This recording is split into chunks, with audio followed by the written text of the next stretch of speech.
Story 1. Oh, absolutely. I am sure the best way to fix this is by doing exactly what I did last time that totally did not work. Great idea. Story 2. I have a horrible habit of sarcastically saying, "Do you think so?" after someone tells me something, and I never realized how condescending it sounds until someone pointed it out. Story 3. Police at a university hospital here. Most of my calls are to help calm patients and visitors who get loud with staff and make sure they are not making actual threats or anything that would be a criminal offense. Most times, it just involves hearing people out, giving them the number to patient services, everyone agreeing to relax and going our merry ways. One patient was particularly irate, and when I went to enter his room to speak with him, he yelled to the nurses, "You called the police on me?" I shot back, "Sir, I prefer bacon American. Please." He opened his mouth to retort, but then realized what I said and began laughing. Having a calm chat was fairly easy after that. Story 4. I was doing some work with my dad restoring something. He figured a metal object would help, so he said, "I know just what we need. What is something that isn't wood?" I looked him dead in the eye and said, "Wouldn't." Story 5. My first job at a restaurant, the hostess was being awful. At one point she said, "Listen, I'm not trying to be unkind." To which I replied, "I guess it just comes naturally." Story 6. I am a teacher. I told my students a few months ago that I had a planned upcoming absence. Seventh grader, "Are we going to have a substitute?" Me, "No, you should all just come into my room on your own, and you will each be given a book of matches to play with." Story 7. Not mine, but one I always quote because it is that iconic. Is it raining? No, it is National Baptism Day. Story 8. Not my reply, but one a girl gave to a friend. He was at the beach when a girl walked by, and he said to her, "I would love to get in your pants." She turned and said, "No, thanks. I already have one person in there." Story 9. A lady said to me, "You've got something on your arm there." And I looked, and it was a bright yellow spot. I told her, "Oh, I painted my bathroom this weekend and must have got some on me." She asked, "Oh, cool. What color did you paint it?" I looked her straight in the eye and said, "Purple." By the look on her face, she definitely realized that I was mocking her silly question. She is not colorblind. This was not a stranger, but someone I worked with for years. Story 10. You know that guy in the group who is a total pervert, drooling over every girl, and never being reciprocated? In my teenage friend group, which was mixed with an equal number of males and females, we had one of those, and unfortunately, he fixated on me. So at some point, he started going to an aerobics class to meet women, and bragged about how all the women in the class were interested in him. Every time we met, he would speak nonstop about how these women threw themselves at him, and he directed this talk at me, wanting to make me jealous, I guess. I've never been a confrontational person, so I mostly nodded and pretended to believe his stories about multiple women fighting over him. But one day he said, "Well, I have to go. I have a date with 5 beautiful women." And I don't know what came over me. I raised my right hand and started pointing at my fingers. "Oh yeah, Mary, Helen, Mildred, Susan, and Amelia." I immediately apologized, but he never forgave me for that. He went on to fake his own kidnapping and blame me for it. But that's a different story. Story 11. Someone was helping with my resume in university and suggested I switch the font to Comic Sans. I told him I was applying for work, not kindergarten. I didn't think it was that clever, but the group within earshot somehow did. Story 12. At a meeting with about 10 people seated around a table, we were brainstorming a problem. One person said, "I have an idea." After a moment of silence, I replied, "I bet it was lonely." Story 13. My girlfriend the other day texted me saying, "Wow, eating soup with a spoon is way better than a fork." I just texted her, "Wow, what a revelation." Story 14. So this is where you plug in the charger. Does it need to be charged? No, it has a mini nuclear reactor and does not need to be charged. The charging port is just for show. Story 15. Someone said to me, "You should smile. It takes fewer muscles to smile than to frown." I replied, My doctor said I need more exercise.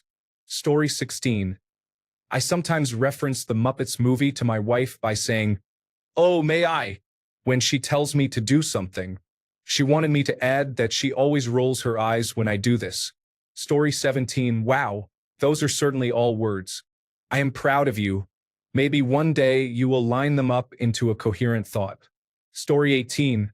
Maybe not exactly sarcastic, but I'll share anyway. Years ago, I was about 15 minutes late for work. I was coming in to drop my stuff off in the back room. My boss was posted up at the door, doing the classic tap the watch and asked, "What time is it?" I didn't even slow down, kept walking, locked eyes with him and said, "Time is relative. If I could answer that, I wouldn't be working here," and moved on past him. The issue was dropped real quick. Story 19. Sarcasm is like my second language, but unfortunately, my best replies are probably wasted on people who do not realize I am being sarcastic.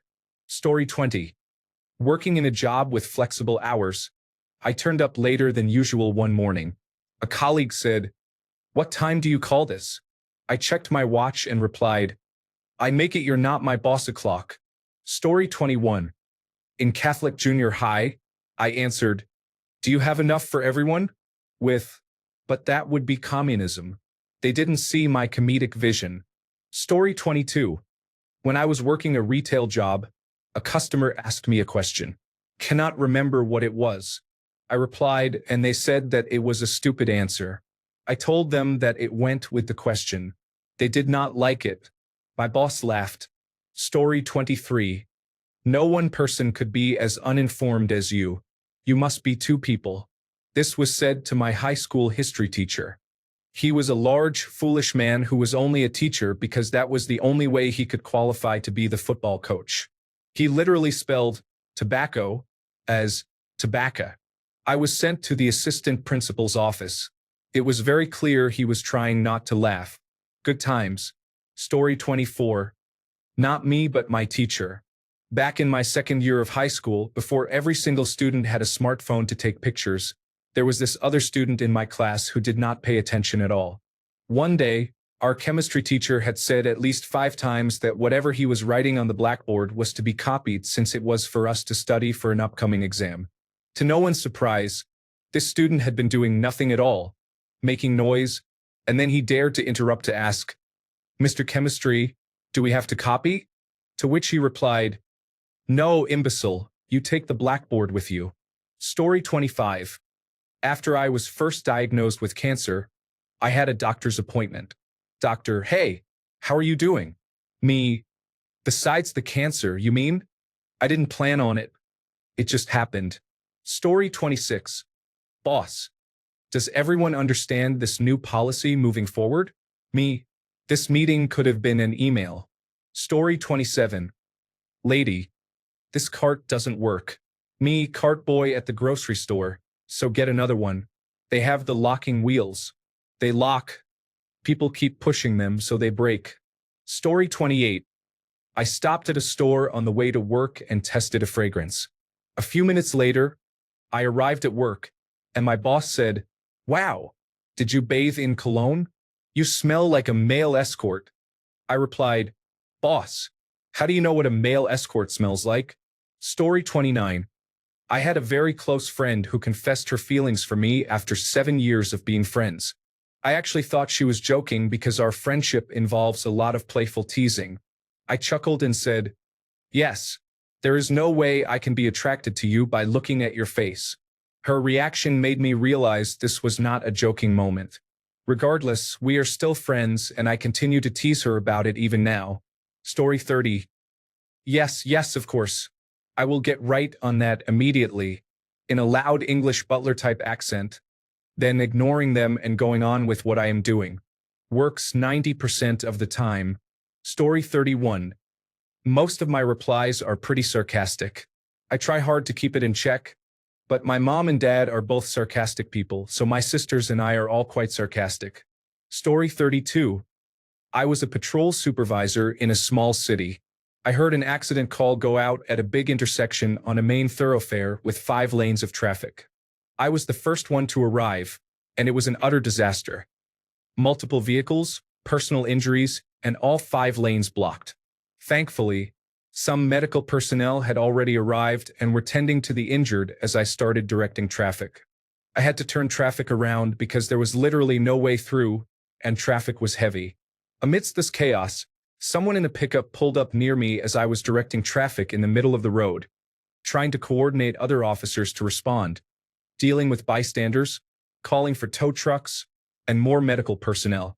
I was overwhelmed with the situation. It looked as if he was going to try to drive through my scene. I told him he would have to turn around and find another route. He yelled, "I don't know another route." I replied, "Buy a map." I heard him mutter some kind of response, but he turned his vehicle around and drove away. Story 33. Okay. One time I was in the parking lot trying to remove my excess earwax with a golf pencil when I saw this guy Marty trying to carry a big sofa up the stairs all by himself. So I said to him, "Hey, do you want me to help you with that?" And Marty just rolled his eyes and said, "No, I want you to cut off my arms and legs with a chainsaw." So I did. Story 34. It was raining, and a lot of water was dripping into the house via the roof. My friend said very seriously, "That will be a leak in the roof." I replied, "Oh, thanks, Poro." This was about 15 years ago. He never spoke to me again. Story 35. This very pretentious woman, a mid-30s mom who is super strong in her convictions, told me, "I do not allow sarcasm in my house." And I replied, "I bet that is going well." Story 36. Often, when my wife or I unnecessarily announce some trivial event to the other like, "I am going to the bathroom," we default to this classic response from Hobson the Butler, played by Sir John Gielgud in the movie Arthur, "I will alert the media." Story 37. My wife asked our oldest son, who was 13 at the time, to please get her a glass of water. He said, "Okay," and went to the kitchen. We then heard him open the refrigerator, pull out the water filter, pour himself a glass of water, chug it, then set the glass and water filter on the counter and walk out of the kitchen and past us, back up the stairs. So I followed him and said, "Hey, bud, you forgetting something?" He said, "Oh, well, but I used up the last of the water in the water filter." So I said, "Do you need me to give you the recipe?" Story 38. Before every meeting, the meetings will continue until productivity improves. Similar to the more familiar, the beatings will continue until morale improves. Story 39. Trying to do Speaker's Corner in Ottawa in the early 2000s. I put a $2 coin in the machine and it didn't react. So I pushed the refund button and it continued not reacting. We called the security officer from the building out and explained our situation. He told us, "Well, the machine doesn't take $2 coins." I replied, "Yeah, it doesn't give them back either." He gave us $2 from his own pocket and told us to go away. Story 40. A group of people who thoroughly checked the definition of the word sarcasm before replying. Story 41. I used to tell my supervisor, "You are the boss," every now and then, and it would annoy him. He would always say something dismissive like, "That's right," or "Yes, I am." It was quite funny. Story 42. A coworker told me to close my legs as I was making the room smell bad. I told her, "You are just smelling your upper lip," and she cried. Our human resources is non-existent. Story 43. Customer. There is a problem at the end of this line. Me correct, sir. It is not at this end, sir. Is there anything else I can help you with today? Story 44. Whenever someone questions what I am telling them, I normally respond with, "No, I just thought I would make all that up and waste everyone's time." However, I always follow that up with a laugh and a wink to ensure they do not feel any aggression. Story 45. It wasn't exactly sarcasm, but one time I used my pseudo-boss's words against them. They were calling out my colleagues for a god-honest mistake without directly saying who did it, in a very obvious fashion since we knew who was scheduled at the time. I said that perhaps not saying it publicly would have been better. So they said if anyone has any concerns or complaints, please take them to the person directly and privately, after I said they weren't exactly being discreet about the situation. In which case, I promptly took their words and sent them back. At this time, I was a much less mature person. However, it was a matter of being in a low place mentally and then leadership wasn't handling things well, so they got the brunt of it. I'm sorry about it, but I think given the circumstances it was valid or it made sense, just not right to do to them. Story 46. A customer asked if we sell donuts.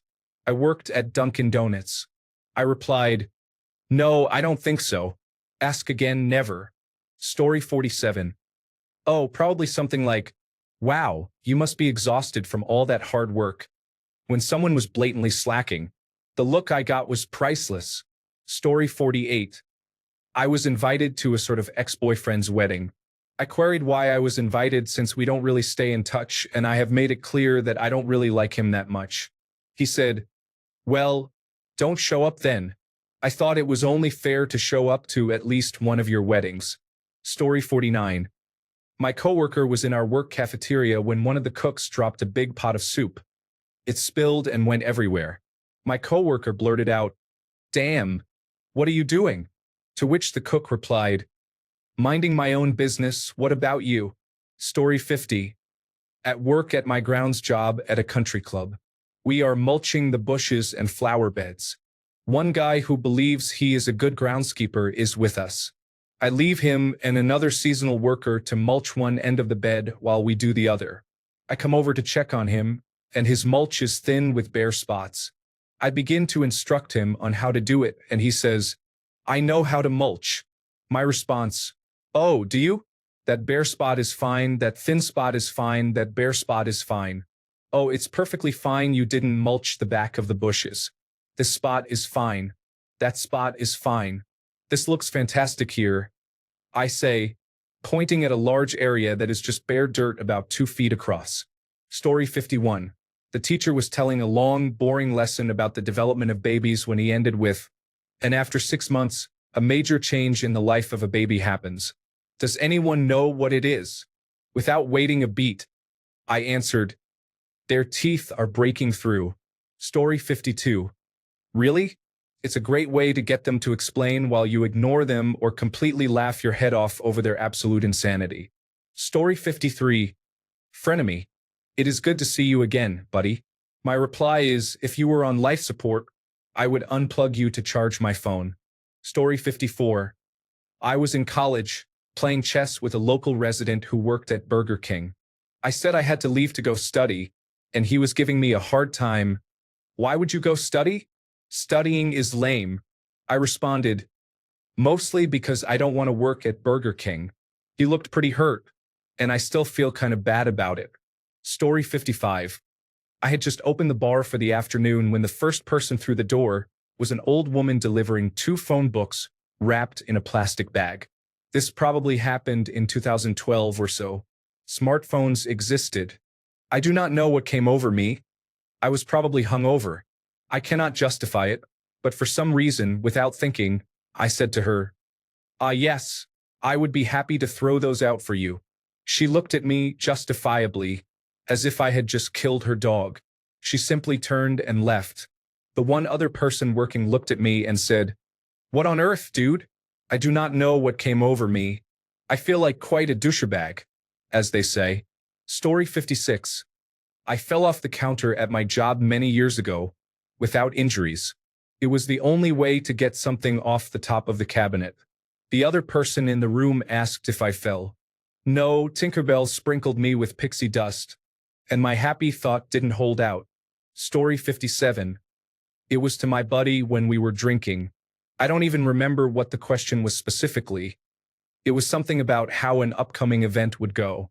I responded by pulling my pants down and saying, "Pull the crystal ball out of my backside and consult it." How should I know?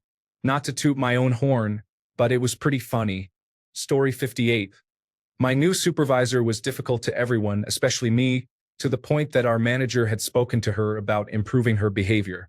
So she started being excessively nice and was heading to the copy machine one day. She kept asking me loudly if I needed a copy of anything, even though I had said no. Finally, after she walked away for the last time, I said, "Yes, your death certificate." I can't believe how mean that was. Everyone laughed. I am so ashamed. Story 59. For note, There is an 18-year gap between me and my youngest cousin, Ella. At some family event when I was in college, my mom was updating me on the various family matters I had missed. You would not believe what Ella is saying these days. She was learning to talk. Why? Is she a liar? I have no idea why I said that. Even as the words were coming out, I started thinking, damn dude, why? Story 60. I thanked an instructor for telling me how much more knowledgeable they were than I was in the subject. Without context, it is fairly benign, but they nearly had a stroke. Story 61. This reminds me of something my friend said to me once. He was helping me work on my car. I needed to route the oxygen sensor wires from under the car up through the engine bay. I was lying underneath, trying desperately to poke it through a tight space while he was above waiting to grab it. I thought I was making progress. I asked, "Can you do anything with that?" He replied, "I could describe it to you. That is still the best response to anything I have ever heard." Story 62. My friend keeps asking me if his answer is right, and I reply, "If you don't want to use your little brain, just believe that it is right." Story 63. I was struggling with a bureaucrat to get an answer about a government worker category and kept getting the most roundabout 500-word answers. I finally said, "Is it a secret?" Story 64. Female thought I was staring at her. By the way, I was looking past her. "What are you looking at?" I focused on the yelling person and said, "Not much at all." Story 65. Oh my God, you're such a genius. I never thought to get under the ball like I've been doing for the past 10 practices. I don't know how I could have been so stupid as to not get under the ball. You're my hero. This is word for word what I said to a teammate on my volleyball team. Story 66. Then you probably should have gone shopping before Christmas Eve. Working at a world market, it was my last day. A woman came charging up to me with a little coin purse, yelling that she had to have 2 more for stocking stuffers for her daughters. I scanned it to check our supply. We didn't have enough. I told her we didn't. She then replied, "Well, what am I supposed to do?" That was my response. Story 67. I was talking to a bigot about representation in children's movies. They responded, "What about me? I don't feel represented." I replied, "You should." Disney came out with Country Bear Jamboree back in the 1970s. Story 68. I used the word snicker to describe something funny in an email. A colleague who was always trying to make himself look smarter than everybody else sent one back to the group saying, "I think you will find the word is snigger," to which I responded, "Snicker is to have a small laugh to yourself. Snigger is similar, except the laughter has a malicious edge to it." Followed immediately by a third email, much like I am doing just now. Story 69. I was in an Uber in Portland, a place where I have spent many years, and the male driver told me that Burnside separated north and south, and the river separated east and west. I was amazed and said, "Wow, I'd never heard that before. That is literally the first thing anyone ever tells you when you set foot in Portland." Story 70. So, I was stationed in Naples, Italy at a very small command for the United States Navy Seabees. I had arrived literally 2 or 3 days prior from the States. Food in Naples is phenomenal. The soil is full of ash from Vesuvius, and everything grown in the soil has this amazingly robust flavor. However, it took me a couple of days for my palate to reset and actually notice this. So, my command is having a meeting and we are dining at a restaurant in Vietri, and the food seems bland to me in a way because they do not add a lot of seasoning to such quality food. Another guy and I are chatting because he was also newly arrived, and he mentions his favorite pizza, a common staple of television advertisements. A spouse out to lunch with us and sitting nearby overhears us and turns to me, full of superiority, and asks, "Are you really talking about that pizza right now?" As if no sarcasm was intended, I turned to her and replied, "Yes, I am," to him. She did not speak to me for months. Story 71. One of my kids told me that his sibling took a bag of vegetable straws from the pantry without permission. Me. Should I call the police? Him. Yes. Story 72. Sarcasm is the best. Everybody in my family has it down to a science. I was there for this, thank God, but I cannot take credit for it. A guy gets in the elevator and says to the only other person in the elevator, enthusiastically, "Hey, I know you. I was in your class." The other guy, dry as a bone and as snotty as Charles from M*******H, replies, "We may have attended instruction together. I assure you we have never been in the same class. Let's go, dog. Let's go. I will never forget it." Mic drop. Story 73. I was standing by the entrance door when I was working at Home Depot, and a man walked in and asked if we sold nails. I said, "No, we don't sell nails here at Home Depot." He said, "Okay," nodded, and walked back out the door. Story 74. I had to reach out to someone who went by the king. Think like that episode of The Simpsons when Barney becomes the Plow King. So I called him up asking for His Royal Highness. They were not amused. Story 75. When someone asked me, "Is it raining?" while we were soaked, I said, "Nope, just testing my waterproof mascara." Story 76. This coworker came into my work area claiming to be a hardcore person. All I said was she's half right. Even human resources said I can't be punished for agreeing to a statement she made. Story 77. How I responded when my boss asked if I had time for another task. "Oh yes, because I completely have nothing else to do." Story 78. Me walking in with a fresh haircut. My coworker, "Did you get a haircut?" Me, grabbing my head. "No, wait. What happened?"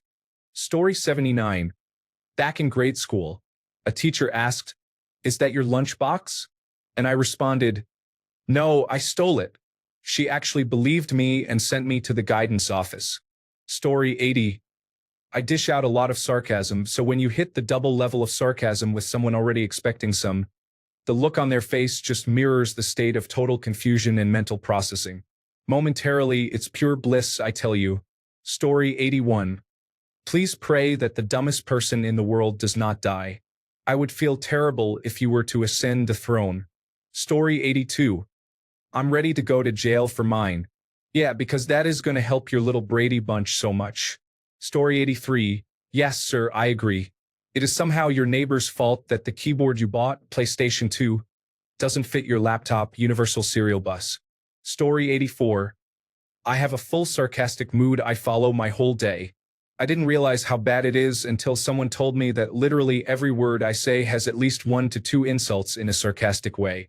The problem is that when I was using it, I thought it was like joking, but now I realize why I am somehow lonely in my small circle. Story 85. After meeting a girl who was clearly dating me to make her ex jealous, I replied with a text. "Sorry, I can't tonight. I am writing to my favorite laundry detergent manufacturer about why I love their product so much." 200-word limit. Story 86. Last week, I cursed out my supervisor. They told me they would have to write me up for it. I said, "Oh no, please don't. I'm so scared." Story 87. I stuck my finger in my mouth and then held it up in the air like an old-school cartoon when they checked the weather. My girlfriend asked me what time it was. I thought it was hilarious. She did not. I stand by it. Story 88. I know my hair is purple and there is a ring in my lip, but you are right, I do work here. This guy had come into the hardware store where I work. I greet him and ask if he wants help finding what he is after. He tells me he needs these specific screws, but he can find them. He knows where to go. He waves me off. I am a small woman, and the way I dress is not in line with the norm, so at first glance it seems like I am not the kind of person who would know anything about wood screws. It is sort of understandable. I live in a small town, I am emo, and I work in a hardware store. Older rural people are going to be older rural people. But you would think, since I am employed there and there are no other floor staff on at the moment, meaning that I am knowledgeable enough to be left alone, that I might possibly know what I am talking about. He had not come to the register for a while, longer than someone who knew exactly where what he wanted would take. So I go check on him and ask if he is having any trouble finding what he needs, and lo and behold, he is. He wanted me to find a small package, 10 or less, of number 8, 5/8 inch wood screws with flat heads. since I literally spend 160 hours of my life there each month, and I had done that for 24 months. I know how the screws are organized, but people who only go to that section once every few months do not.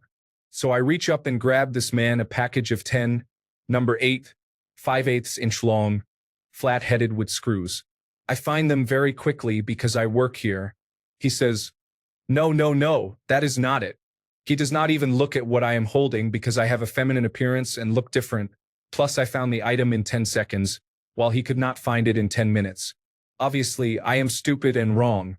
He then proceeds to spend a few minutes looking for a package of these screws. He then hands me a package of 100 number 8 5/8 inch flat-headed wood screws and asks me if I have a smaller package. I show him the exact same package of screws that I have not put back on the shelf yet, because this is the correct product for this customer. He tries to say that he already told me that I was wrong and that these are the wrong screws. I take the package he is holding, the 100 pack. I tell him to look at the label on both packages. I read both labels out loud to him. Number 8, 5/8 inch long, flat-headed with screws. The only difference is the quantity of screws in the package. He hangs his head and says, "Oh, I am sorry. I should have listened to you. You are the staff." To which I replied with the above. Story 89. I used to work at a liquor store which had poor pay and no benefits. When any of my coworkers were doing simple tasks, like sweeping, mopping, or filling ice bags, I would walk up, pat them on the back, and say, "You are doing a really good job." Story 90. I was flying the plane from Texas to Louisville, and we were delayed due to a line of thunderstorms. A passenger came up to me to tell me his brother said the weather was good in Louisville, not understanding it wasn't teleportation. I said, "Oh, good.